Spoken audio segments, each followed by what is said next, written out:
And that was, of course, Rise Against with From Heads Unworthy. That was the sound. That song was the soundtrack to Street Fighter X Tekken trailer, which I really enjoyed. Great song.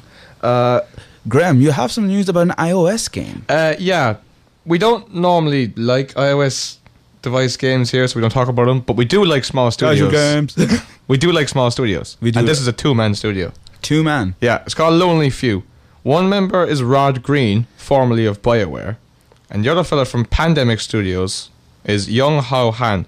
Two of them left like 2 years ago to form Lonely Few, and this is their first title. It's going to be coming out, they say, in March, and it's called Brains, spelled with 3 S's. Let me guess what it's about. Zombies.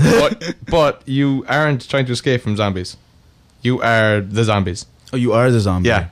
So instead of like biting them, what you do is you've got this like sphere of influence, and if your zombies come into contact with another human being whose influence strength is quite low, and your influence sphere is quite strong, you'll convert them into a zombie.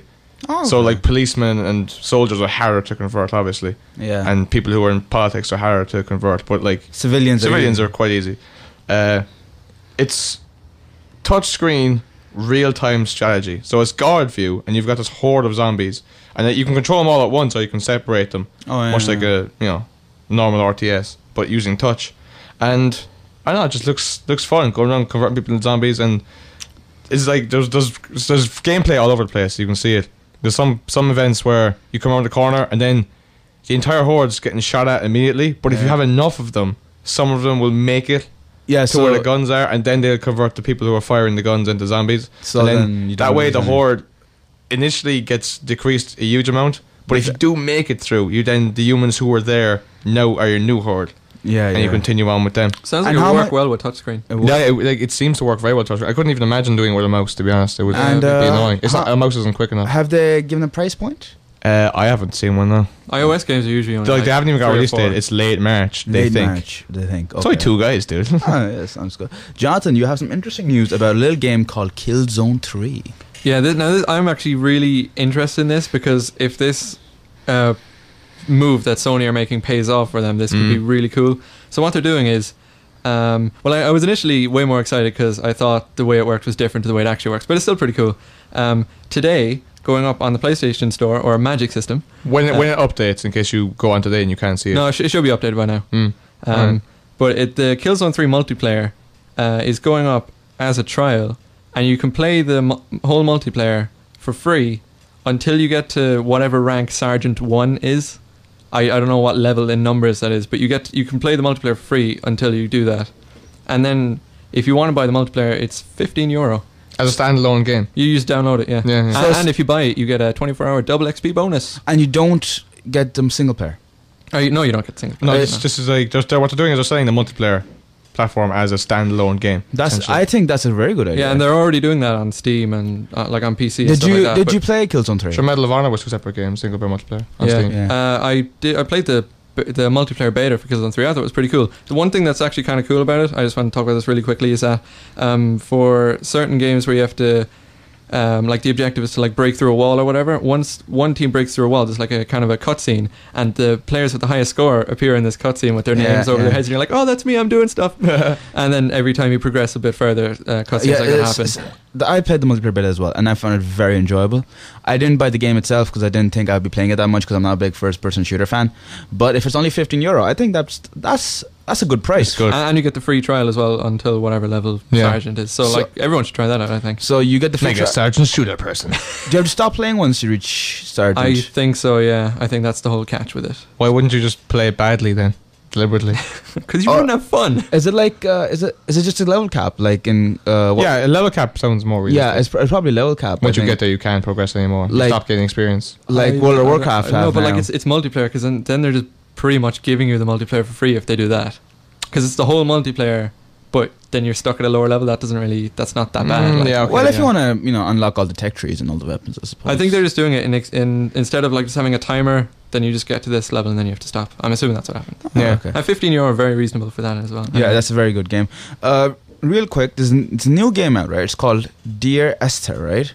Now this was originally a Half-Life 2 mod, right? And now it's being released as a full like game. every other game ever. But go on. It's being released as a full game for. It's about an hour and a half long. It's being released for $10 on Steam, right? Now this game is more of. It's hard to explain what this game is, right? It's more of an artistic experiment than it is a game. It's interesting because basically what you are is that you're a guy who's on this island and he's talking. He's sort of narrating stuff in his head. What's it called? Dark Esther. Dear Esther. Dear Esther. Dear Esther. Okay. I think you would like this game. It's the guy's narrating things, and as he sees objects on the island, like the hills, the islands around him, the ocean. Yeah. He brings them into his narration. So it's kind of like Bastion. Yeah, exactly. Oh, okay. But there's no story as such. It's narration. The narration sort of leaves it an open mystery. Yeah. And it's really interesting. Sequel. But it's got great what's it called, sporadic narration, and yeah. The great thing about the thing that really gets you about this game is the art style and the graphics, because graphics equal gameplay. The graphics. Stop saying that. Oh, the gameplay is very simple. You don't. The game's not good unless it has great graphics. The game itself doesn't have good gameplay. It's deep gameplay. It's you can't jump or run. You can just walk, and you can just walk around this island, and you go into underground caverns, and you can on top Sounds of like hills. Journey, only a big game. Yeah, it's like Journey, but different because there's actually a story behind it, but you don't know. You're not it's sure. not as simple as Journey. Yeah, you're not sure what the story is, and it's a great looking game as well, because the graphics themselves don't stand out as much, but the artistic style, I think, is amazing. Yeah, I love games that give you something to look at, like Red Dead Redemption. I love the landscapes in that place. Well, I think the places were a bit too far apart in that. In Red Dead? Yeah. No, I mean, I love the game. When you ride into Mexico, I didn't actually gallop. I literally just walked my horse. I galloped everywhere. I killed my horse. I was listening to the song. Do you know the song that plays when you go into Mexico? And you have the sunrise and you have the mountains. And it looked so class. I basically stopped playing the game. I was just walking. That game was beautiful. This game is so good, I'm not going to play it anymore. Slightly bigger game than Dear Esther that a lot of people, I'm pretty sure, who play MMOs know about. It's called Guild Wars 2, right? Oh, Guild Wars. This game was announced years ago, like in 2007, and there's no release date for it yet. All we know, it's coming sometime this year, right? Now, I don't play MMOs, right? But something stood out to me in this game that I thought we should talk about. Well, you did play DC Universe, which is an MMO. I played DC Universe, but I only played it very casually, every now and then. Yeah. But there's some things about this game that I thought we should talk about. For example, there's no quests in the traditional sense in this game, right? Intrigued already? I already don't like it. Okay. Well, no, we don't know if it's there's no way for them to make up for this. No, there's dynamically occurring events, right, that are happening in different areas all over the world, right? Okay. And you can go, if you enter the area in which the event is, and to partake in the event, if there are other people who are in the same area doing the same event, you're now with them. Like, you're all working towards the same end.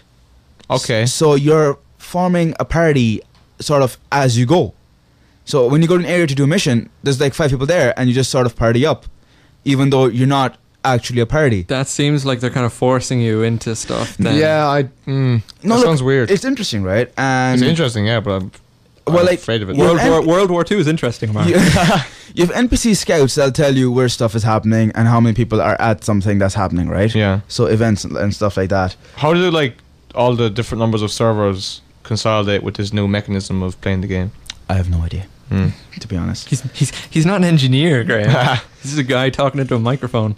Right. The beta happened last weekend, right? And what we know, what was noticed by the testers and everybody else was that there was a lot of people stopped soloing, and players were attracted to world events and then started to travel together in small groups. Like, even though they didn't know each other before the event, after the event they started to travel together and do missions together. Just like real friends. No, it's not. And a little couple of things about gameplay in this game is that they've added a combat role to MMORPG, so you can actually roll out of the way of things. That makes so much sense, actually. Yeah, it really does. Yeah. I love rolling. But of course, Gears of War invented rolling. But go on. And there's this thing called the down state, right, where it's like, I don't know how to explain it. I think every game has pretty much this nowadays, is that when you're near death, you'll get down, and then you have like 10 seconds to fight back. almost like Last Stand in Call of Duty. Ugh, I hate it. Stop. Why you could have said any other game? Yeah. There's loads of games that have that now. Just shut up. Stop talking. Call of Duty. Okay, also, one thing about this game, right, is that skills are tied to your weapon choice. So the skills that you can choose are tied to your weapon. So if you're using a weapon that, like a great sword, your skills will depend upon the great sword. But if you're using a long sword, you get different skills. Yeah. So I think that's an interesting little piece. That makes sense. Remember in the Elder Scrolls games, well, you guys probably don't know, but in the older ones, it doesn't tell you what the skills do or anything.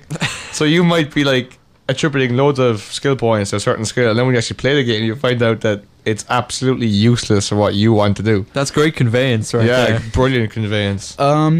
Grim, game been announced. A little one, not very well known. Everyone brace yourselves for this. Okay, two of you guys don't care a jot about this game. I am going ballistic over this game. Pokemon Black and White 2. The first ever sequel to a Pokemon game ever made is coming out in Japan on DS. Not 3DS, on DS. Which is weird. Why are they doing that? I don't know, I don't It's care. not helping Nintendo at all. It's going to come out in June. Now, normally what happens with the release of Pokemon game is that 12 months after it comes out in Japan, it comes out in the States. 2 months after it comes out in the States, it comes out in Europe. So we're looking to be getting this thing, maybe August next year. Whoa. But there are rumors circulating that it's going to be out here before Christmas and in North America before Christmas. I bet you're really excited, aren't you? You're just I think those rumors are wrong, to be honest. I think it's just... They're almost definitely wrong. Yeah, I know. probably. But I am so excited. Well, this is the first time they've done a sequel. Yeah, What do you think? What do you think prompted this? I don't know. I mean, there was talk about Black and White having the penultimate grey because blue and red had yellow. Yeah, everyone assumed it would be grey. Yeah, and there is a third dragon to go with it. Like you've got the black and white dragon, and you've got the grey dragon. But what they've done with the new game is, it looks like this grey dragon has Fused with the... 3 forms: his normal form, and then 2 others. One where he fuses with the white dragon. And I'm saying the word dragon because if I said their names, you don't know what I'm talking about. I don't Kyurem, care. Reshiram, and Zekrom. We'll go are their dragon names, types. We'll but- go dragon types. Yeah, but anyway, so he's got these 2 forms, one merged with each one, and in the old Black and White, the black dragon was the mascot for the white game, and the white for the black game. In this one, it's reversed. All the right. black form is the mascot for the black game, and the white form mascot for the white game. I think that the fact that they have a 2 after it means that they're not going to do what yellow did to blue and red, which is the same story, only with enhancements. I hope it's a sequel with the same protagonist. Oh well, I hope. that's going to be interesting. Also, you have some news about a little game called Medal of Honor. Yeah, Medal of Honor Warfighter looks like it could either be very good or quite bad. But is there any gameplay footage or anything out of it? No, but just like what they're talking, like Yeah, what they're saying yeah. about it, because they're